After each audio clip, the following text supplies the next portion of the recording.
امام حسین کی زندگی کے 3 پہلو ہیں۔ وہ کون سا پہلو ہے امام حسین کی زندگی کا جو میرے لیے میری زندگی میں کام کا پہلو ہے؟ ایک بات تو یاد رکھیے کہ اہل بیت ہم سے اتنی محبت کرتے ہیں، اس میں کوئی شک و تردید نہیں ہونی چاہیے، کیونکہ محبت نہ ہوتی تو دیار کفر میں بھی اپنی محفلوں میں نہ بلاتے، محبت نہ ہوتی تو اتنا شعور نہ دیتے کہ ان مجلسوں میں۔ ابھی میں لندن میں تھا، ایک مومن نے اپنا واقعہ سنا ہے، تو تاریخ کے بہت سارے پرانے واقعات ہیں، لیکن جو ابھی ریسنٹلی ہم جن سے ملتے ہیں، جن سے سنتے ہیں، کئی واقعات ہیں امام رضا کے، حضرت غازی عباس کا واقعہ سنا ہے، حی و حاضر ہیں، زندہ ہیں، اسٹین مور کی سائٹ پہ رہتے ہیں۔ کہنے کہ مولانا ایک دن اسی طرح گھر میں کام کرتے کرتے میں جھکا، جیسے جھکا تو میری کمر میں چک پڑ، بالکل مجھ سے اٹھا نہ جائے۔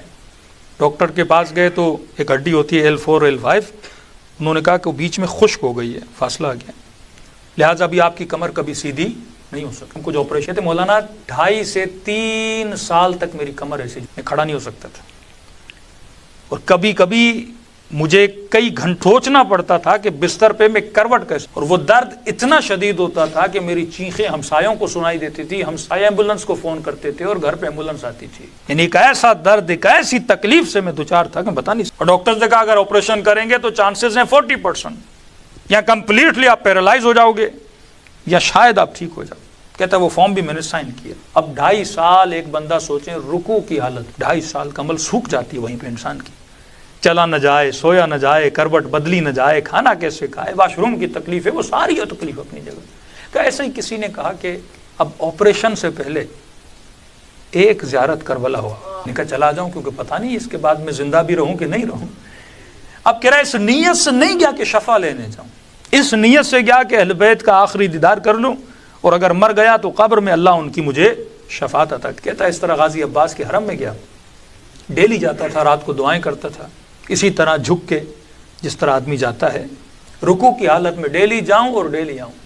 کہتا ہے ایک دن رات کا وقت تھا، حرم میں بالکل رش نہیں تھا، تو میں حضرت عباس کی جو زری ہے اس کو بوسہ دے رہا تھا اور اپنے آخرت کے لیے دعائیں کر رہا تھا۔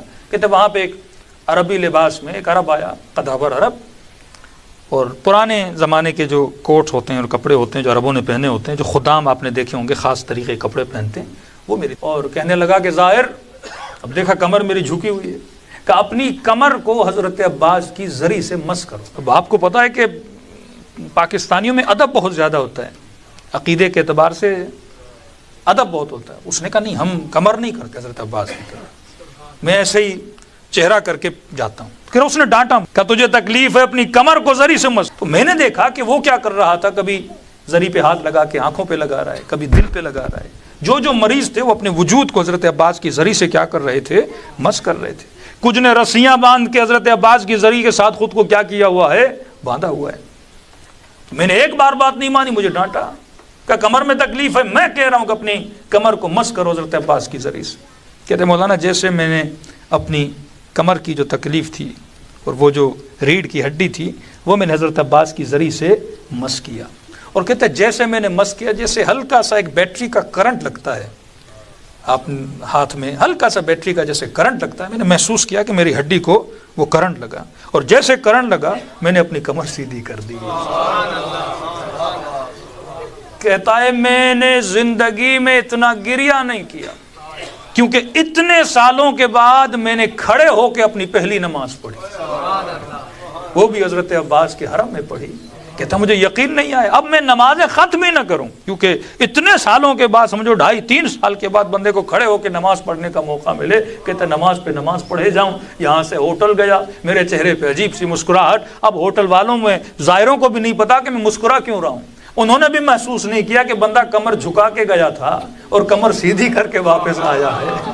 کہہ رہا ہے ہوٹل کے 7ویں منزل پہ جاؤں، اپنے بیگ لے کے نیچے آؤں، پھر اوپر جاؤں، میں اپنا چیک اپ کر رہا تھا، اگر شفا ملی ہے تو پھر میری وہ بار بار کہیں کہ کہیں کمر میں وہ نہ ہو جائے۔ میں نے کہا آپ نے کچھ محسوس نہیں کیا، پہلے تو میں اوپر تک بھی نہیں جاتا تھا، وہ سارے پریشان ہو گئے، ارے تمہاری کمر کیسی سیدھی ہو گئی؟ میں نے کہا اس در پہ جو آتا ہے اسے عباس شفا دے کے واپس بھیج دیتے ہیں۔ صلوات پڑھے محمد وآل محمد۔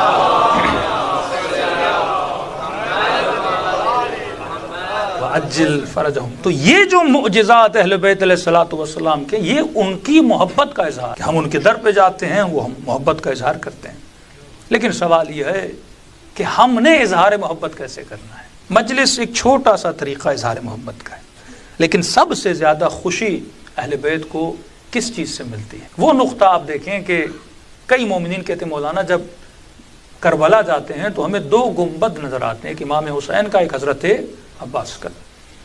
واللہ کبھی یہ محسوس کیا کہ ایک امام ہے دوسرا امام نہیں ہے؟ دور سے ایسے لگتا ہے کہ دونوں اماموں کے روزے ہیں، اور اتنی تاکید امام حسین کی کہ میری زیارت سے پہلے عباس کی زیارت کیا کرو۔ 4 امام زادے ہیں جن کا مقام ہے، ایک حضرت معصومہ قم جن کی زیارت کا ثواب جناب سیدہ کی زیارت کے ثواب کے برابر، ایک تہران و شہر رے میں عبدالعزیز حسنی جن کی زیارت کا ثواب امام حسین کی زیارت کے ثواب کے برابر ہے، ایک سامرہ کے راستے میں جاتے ہوئے سید احمد جن کی زیارت کا ثواب امام معصوم کی زیارت کے ثواب کے برابر ہے، چوتھے ہیں حضرت عباس علمدار جن کے لیے امام معصوم کہیں کہ روحی لک الفدا، چھٹے امام فرماتے ہیں کہ عباس میری جان تجھ پہ فدا ہو جائے۔ بھائی تو 4 تھے لیکن اتنا مقام حضرت عباس کو کیوں ملا؟ کیونکہ اب حضرت عباس نے اس ایک اینگل کو فالو کیا تھا۔ خط لکھنا امام حسین کو یہ اظہار محبت ہے، اگر خط نہ لکھتے تو محبت نہیں تھی نا۔ خط لکھنا بتا رہا ہے کہ کوفیوں کے دلوں میں امام حسین کا کیا تھا؟ عشق تھا، لیکن کہاں حبیب ابن مظاہر، کہاں عام خط جن کو امام حسین بھائی کہہ کے حبیب کو پکارے۔ کاظمین جائیں تو شیخ مفید یا شیخ طوسی کی قبر پہ امام زمانہ خط پڑھیں گے، ان کو بھی شیخ مفید کو بھی امام زمانہ نے کہا میرے بھائی۔ مطلب ایک عام آدمی کا مقام اتنا بلند ہو جائے کہ فرزند زہرا اسے کہے کہ میرے بھائی، یہ مقام کب بنتا ہے؟ جب ہم اس پہلو کو کاپی مختصراً بیان۔ ایک اہل بیت کی زندگی کا یہ پہلو ہے کہ اہل بیت کے معجزات کیا ہیں، مثلا چاند کے 2 ٹکڑے کر دیے، امیر المومنین پانی پہ چلتے تھے، اپنی ٹھوکر سے مردے کو زندہ کر دیا، جو سوال کیا جائے امیر المومنین جواب دیں۔ اب سوال یہ ہے کہ یہ جو معجزات ہیں یہ صرف اور صرف اہل بیت کے ہیں، ان سے میرا کوئی لینا دینا نہیں ہے۔ ان معجزات کے سننے سے میرے ایمان میں کیا پیدا ہوتی ہے؟ تازگی پیدا ہوتی ہے، لیکن میں کسی مردے کو زندہ نہیں کر سکتا، میں پانی پہ نہیں چل سکتا، میں چاند کے 2 ٹکڑے نہیں کر سکتا۔ دوسرا یہ کہ بھائی امام حسین کیا پہنتے تھے، امام حسین کیا کھاتے تھے، امام حسین کا گھر کیسا تھا۔ کئی لوگ جاتے ہیں نجف میں مولا علی کا گھر دیکھ کے آتے، کہ مومنہ نے میسج کیا کہ مولانا میرے شوہر نے میرا جینا حرام کر دیا۔ میں نے کہا کیا ہوا؟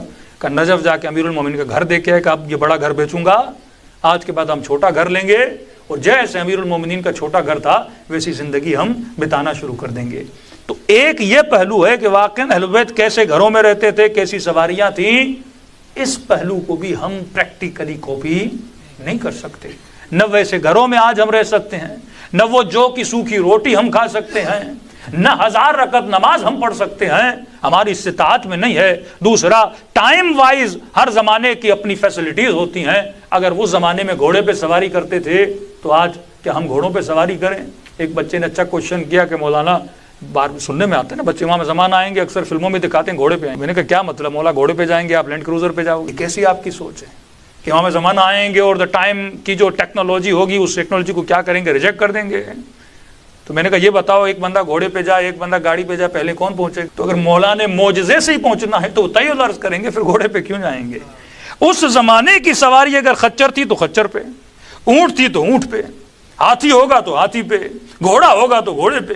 آج کے زمانے کی سواری اگر گاڑی ہے تو گاڑی پہ۔ مسئلہ شریعت کا ہے، اگر سواری حلال ہے تو اس پہ سوار ہونا حرام نہیں ہے۔